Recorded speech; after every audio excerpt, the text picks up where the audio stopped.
Margaret, I'm not a politician, I am a retired teacher of French and German. Right, I'll try to be quick. What this is all about, we're down to the essence now. The essence of this debate is power. And this week, we are seeing the full force of the power of the British state used against us. Please look at Western Bartonshire. You look around Clydebank, look around in Barton, and tell me if Westminster has governed well. Scotland is one of the richest countries in the world, but it's riddled with poverty. Now, the Financial Times is where I got the figures, not exactly a Yes newspaper. They say that the British state at the moment is about 18th, Scotland 14th. We are one of the richest countries in the world. We are riddled with poverty, child poverty. 53% of children in Springburn living in poverty. Pensioner poverty. Who's going to get us out of that? Westminster, which is unrepresentative, antiquated and duplicitous, and I'll come on to that later, or our own government. That's what you have to decide, how you're going to use your power, who you're giving it to. So there's now just less than 1 week to go until we make the most important decision in our modern history. We will go to the polls next week to decide whether our nation should become an independent country separated from the rest of the UK. And this is a much bigger decision than any election that we have ever had.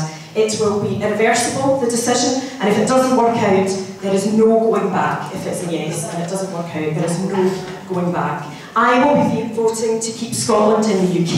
I think we gain more from being inside the UK, but by having a strong Scottish Parliament with decision-making powers over things that we have always done differently and that we want to continue to do differently.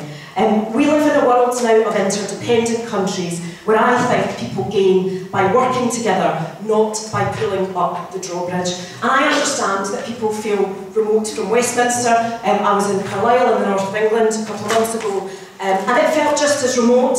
But people in Scotland, I think, also feel remote from Holyrood, and that's a challenge to all of us, I think, about how we do our politics. Now, I know that people do not like the Tory Liberal government at Westminster. I do not like them either, and I troop through the lobbies voting against them week in, week out. I also do not like many things that the SNP government are doing in Holyrood, but that's politics. Governments are temporary and they can always be changed, but it is not a reason to permanently change the borders of our countries. The Labour Party has let us down, and I'm voting yes, and I want to make sure we get a new Labour Party in Scotland that looks after. I'm on the state pension in Britain at the moment is £113 a week. It's the lowest state pension in the European Union. I did 2 years in the British Army. I've done 2 years in the Wehrmacht and the French Foreign Legion. They're going £300 a week in it. We know, people know when their pension is paid, they know what currency it's paid in. And at the moment, the Nationalist campaign cannot even tell us what currency. So if you're worried about pensions, it has to be a no vote. People's national pension, Elsie's going to do that, but they're still deluded. They think it's a nationalist campaign. It's not, it's a people's campaign. Pensions were brought up because the British state pension is one of the worst in Europe. In fact, I believe it is the worst out of 25 countries if it's measured against the average salary. I believe it's round about 17%. The European average is 57%. Now, I taught French and German and a lot of contacts in Germany. German state pensions can, according to need, go up to as much as £26,000. This country is not interested in people. It's not paying you the pension that you have worked for and that you deserve. And I hope our Better Together colleagues here can promise you better in the future. What's your definition of a free country? country and free people.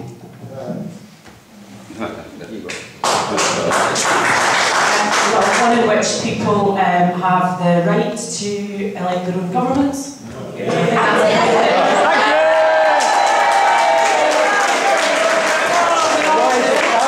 our council, we elect our Scottish Parliament, our Scottish Government, our Westminster Government, our MEPs. I think that's a free country. I also think a free country is where you can stand up and say what you think without being shouted down, and I do regret some of the tone of the debate that we've had, because as Jackie says, we all need to work together. We are already in a free country, I have no doubts at all about that. So we are a free country, we can take decisions.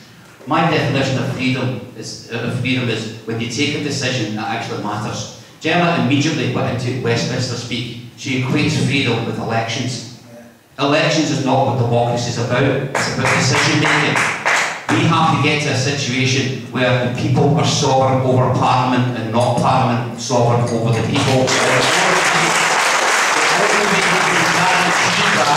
For us in the Scottish independence movement to insist that we have a constitution which #1 says that people are sovereign. And you're absolutely right. I will have no trouble with the Tories' so-called welfare reforms, because what they're doing is not reforming the system, they're actually cutting benefits to some of the most vulnerable in our society.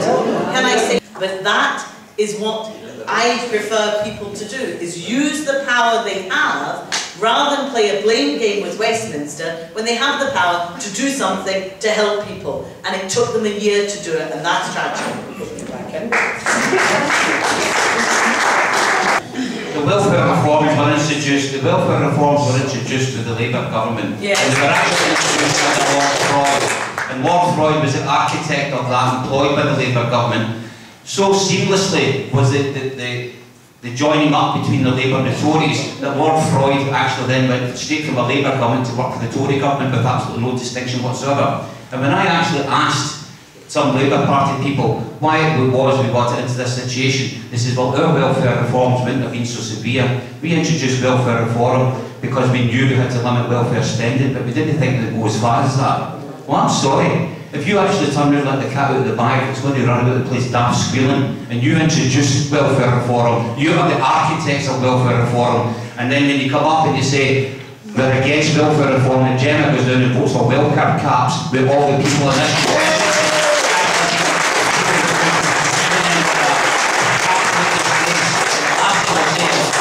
You're not just better together in terms of this campaign because you're voting for a Tory government. And Gemma, we don't do Tory and Clydebank.